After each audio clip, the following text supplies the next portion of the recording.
All right, let's get right into it. We're living in this wild time, right? We're supposedly more connected than ever, and we're packed into cities, closer than any other point in human history. So, why are so many of us feeling lonely? That's the big question we're going to unpack. You know the feeling. You can be on a street with thousands of people, in an apartment building with hundreds of neighbors, surrounded by millions, really, and yet you can feel totally and completely alone. It's one of the weirdest contradictions of modern life. And believe it or not, this feeling has a name: the paradox of proximity. It's this pretty simple but really profound idea. Just because we're physically smashed together doesn't mean we're actually connected.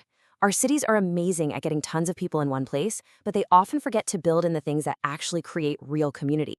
And look, this is not some small, niche problem. This ache, this gap between the connections we crave and the ones we actually have, it's become a global epidemic.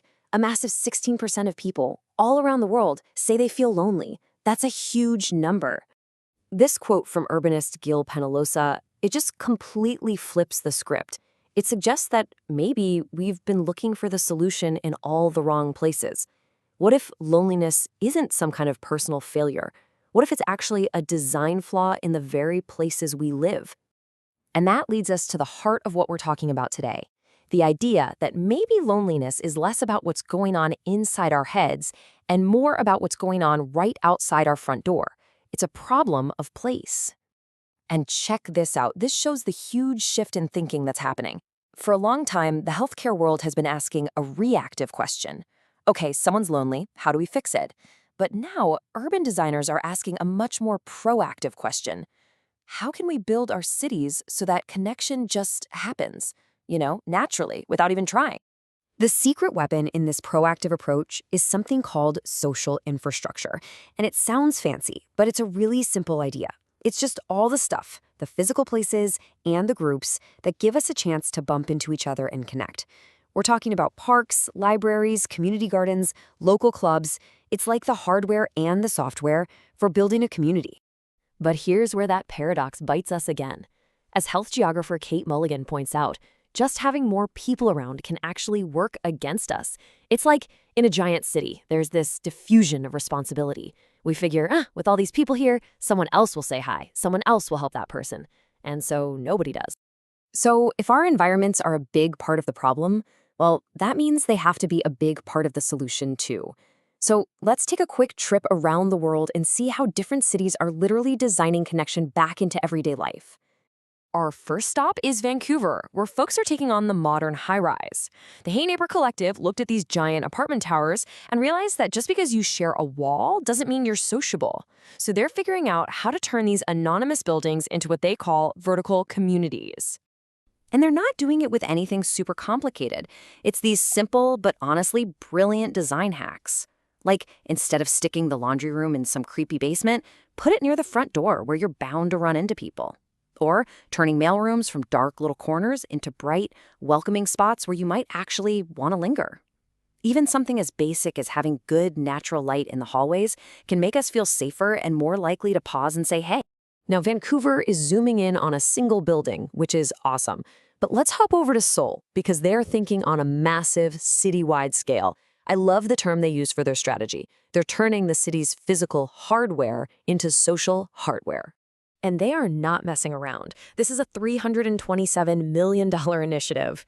They're using data in some pretty incredible ways, like tracking changes in utility bills to find people who might be becoming isolated.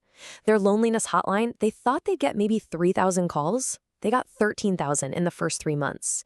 And, it's not all crisis calls. One of the most powerful stories was from a young guy who called just because he landed a job and realized he had absolutely no one to share that amazing news with. So those solutions are about designing spaces. But in Japan, there's an approach that's more about designing a feeling. It's a cultural concept called ibasho. And it's not about a place where you go to network or get ahead. It's just a place where you can be. A comfortable place to just exist as yourself. No pressure, no strings attached. And this is just a perfect example. A guy named Riku Natsui started this cleanup and coffee club. The whole thing is super simple, super low stakes. A bunch of people get together once a month, they clean up a public space for about an hour, and then they just have coffee together. It's designed to deliberately interrupt that hyper-efficient, always-on-the-go city life and create an ibasho, a little space for easy, unforced connection. Meanwhile, over in Copenhagen, they're kind of mashing all these ideas together and redesigning housing itself. They're building these intergenerational co-living projects that are made for modern life. They're thinking about people in transition, remote workers new to town, seniors who sold the family home, people who are recently divorced, and they're creating a place with a built-in network of instant friends. When you look at all these incredible solutions from Vancouver to Seoul to Copenhagen, they're all really getting at the same thing. Michelle Hoare puts it perfectly. The endgame here isn't just about having more friends to hang out with. It's about building resilience. It's about knowing who you can call when things get really tough. So this brings us to the big finale. How do we take all these lessons and start thinking about our own cities?